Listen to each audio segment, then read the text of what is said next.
அனைவருக்கும் வணக்கம். இன்னைக்கு நம்ம என்ன பார்க்க போறோம் அப்படின்னா அகஸ்தியர் ஞானம் அப்படின்னு சொல்லி ஒரு பகுதியை பார்க்கணும். அகஸ்தியர் என்றாலே சித்தர்கள் வழங்கக்கூடிய ஒருவர். அகஸ்தியர் அகம் என்றால் உள்ளடக்கம். அகஸ்தியர் அப்படின்னா நம்மளுக்கு நல்ல நிறைவை தரக்கூடியவர் அப்படின்னு சொல்லி சொல்றாங்க. இந்த சித்தர் அப்படின்னா அறிவுடையவர் அப்படின்னு சொல்லி சொல்றாங்க. 18 வகையான சித்தர்கள் சொல்றாங்க. அதுல அகஸ்தியர் ஞானம் அப்படிங்கிறத நமக்கு என்ன பண்றாங்க விளக்குறாங்க. ஞானம் அப்படின்னா அறிவு அப்படிங்கிற ஒரு செயல்பாடு. ஒரு மனிதன் அறிவு நிலையில் எவ்வாறு விளக்குகிறான் அப்படிங்கிற ஒரு நிகழ்வை நமக்கு நினைக்கிறாங்க எடுத்து சொல்லிட்டு இருக்கிறாங்க. ஒரு அகஸ்தியர் என்ன பண்றாரு, தன்னுடைய கருத்துக்களை மற்றவங்களுக்கு என்ன பண்றாங்க பதிவு செய்யறாங்க. இதைத்தான் என்ன சொல்றாங்க, அகஸ்தியர் ஞானம் அப்படின்னு சொல்லி சொல்றாங்க. நான் பெற்ற அறிவை மக்களுக்கு என்ன பண்றது வெளிப்படையாக இருக்கக்கூடிய ஒரு நிலையை நம்ம என்ன பண்ணிட்டு இருக்கோம் பார்த்துட்டு இருக்கோம். இந்த அகஸ்தியர் ஞானம் அப்படிங்கிற பாடப்பகுதி அகஸ்தியர் எழுதின விளக்கங்கள், வாழ்வியலுக்கு தேவையான நடத்தைகள், சிறப்பான செய்திகள், அதுக்கடுத்து ஒரு மனிதன் எவ்வாறு வாழ வேண்டும், எவ்வாறு ஞானத்தை ஒரு மனிதன் பெற வேண்டும் என்கின்ற நிலையை விளக்கி சொல்லியிருக்கார். ஒரு குழந்தை மண்ணில் பிறந்து வாழ நினைக்கும் போது எந்தெந்த வகையான அறிவுகளோடு என்ன இந்த ஜீவராசிகளோடு ஒன்றிணைந்து எவ்வாறு வாழ வேண்டும் என்கின்ற ஒரு ஞானத்தை நமக்கு என்ன பண்ணியிருக்காங்க. ஆகவே அகஸ்தியர் ஞானம் அப்படின்னு ஏன் பேர் வந்துச்சுன்னா, இதுக்கு அகஸ்தியர் சொல்லக்கூடிய ஒரு அறிவு நிலையை இங்கே விளக்கியிருக்கிறாங்க. இதை என்ன சொல்றாங்க, அகஸ்தியர் ஞானம்னு சொல்லி சொல்றாங்க. கிட்டத்தட்ட 18 வகையான சித்தர்கள் இருக்கிறாங்க.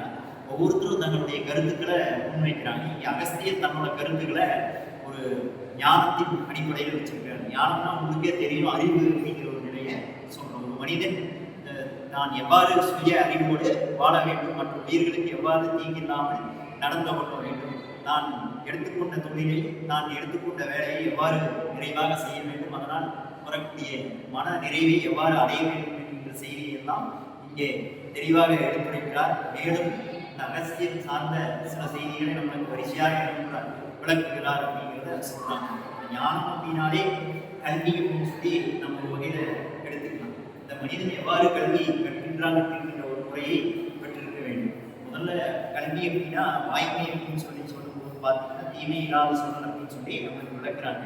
அப்பேற்பட்ட ஞானம் என்கின்ற அறிவை மிகவும் சிறப்பாக, மிகவும் மற்றவர்கள் போற்றக்கூடிய அளவில் நமக்கு வெளிக்காட்டியவர் யார் அப்படின்னா இந்த அகஸ்தியர் அப்படின்னு சொல்லி சொல்லலாம். இந்த அகஸ்தியம் அப்படின்னா தனி சிறப்பினை பெற்றவர், நட்பண்புகளை உடையவர் அப்படின்னு சொல்லி சொல்லலாம். இந்த அகஸ்தியர் அப்படின்னு சொல்லி சொல்லும்போது அவர் அகஸ்தியம் அப்படின்னு சொன்னா உள் சார்ந்த அனுபவங்களை வெளிப்படுத்தி மக்களுக்கு தேவையான பயன்களை வெளிக்கொணர்தல் அப்படின்னு சொல்லி சொல்லலாம். இங்கே குரு அப்படின்னு சொல்லி யாரை நம்ம பார்க்கலாம் அப்படின்னா இந்த அகஸ்தியராக இருக்கக்கூடியவரை குருவாக பார்க்கலாம். அவர் சொன்ன ஞான நெறிமுறைகள் படி நம்ம நடந்தோம் அப்படின்னா ஒரு மனிதனுக்கு வாழ்வாக்கு என்னென்ன வெற்றி நிலைகள் அடைகிறோம் என்கின்ற ஒரு பகுதியில இங்கே நமக்கு என்ன பண்ணியிருக்காங்க, அகஸ்தியம் சார்ந்த செய்திகளை நமக்கு என்ன பண்ணியிருக்காரு. அகஸ்தியர் அகம் சார்ந்த செய்தி நமக்கு என்ன பண்ணியிருக்காரு சொல்லியிருக்காரு. அதுக்கடுத்து மேல ஒரு ஞான நிலையில் இருக்கக்கூடிய ஒரு அகஸ்தியர் ஒரு மனிதன் எவ்வாறு வாழ வேண்டும், இந்த மனித பிறவி எதுக்காக எடுத்தோம் அப்படிங்கிற உண்மை நிலையெல்லாம் என்ன பண்ண வேண்டும், அறிந்து கொள்ள வேண்டும்.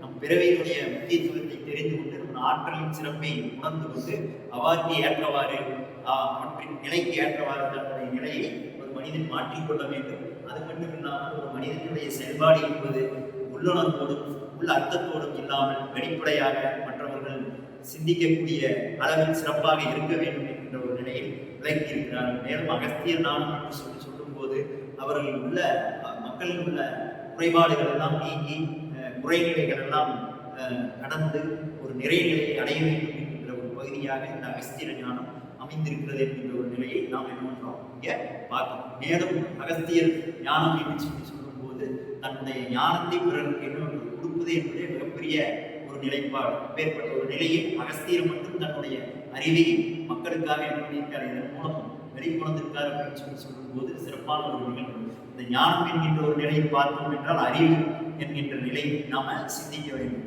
ஒரு அறிவு மிகவும் உலக ஜீவராசிகளில் மிகவும் இன்றியமையாத. அது மனித அறிவு என்பது நல்லது எது கெட்டது என தீர்மானித்து எது சிறந்ததோ அதன்படி நடந்து கொள்வது என்பது மிகவும் முக்கியமான ஒரு தலைமை பண்பாக இங்கே அமைந்திருக்கக்கூடிய ஒன்று. மேலும் 6 வைத்த மனிதனால் மட்டுமே ஒரு நல்ல ஞான நிலையை பின்பற்ற முடியும். அத்தகைய ஞான சிறப்பான அகஸ்தியர் போன்றவர்கள் எந்த ஒரு நிலையை வெளிப்படுத்தி இருக்கிறார்கள் அதை பின்பற்றி நடக்க முடியும் என்பது குறித்து இதன் மூலம் நம்ம என்ன பண்ணிக்கிறோம் தெரிவித்துக் கொள்கிறோம். ஒவ்வொரு மனிதரும் அகஸ்தியனுடைய ஞானத்தை பின்பற்ற வேண்டும் என்று சொல்லி விடைபெறுகிறோம். நன்றி.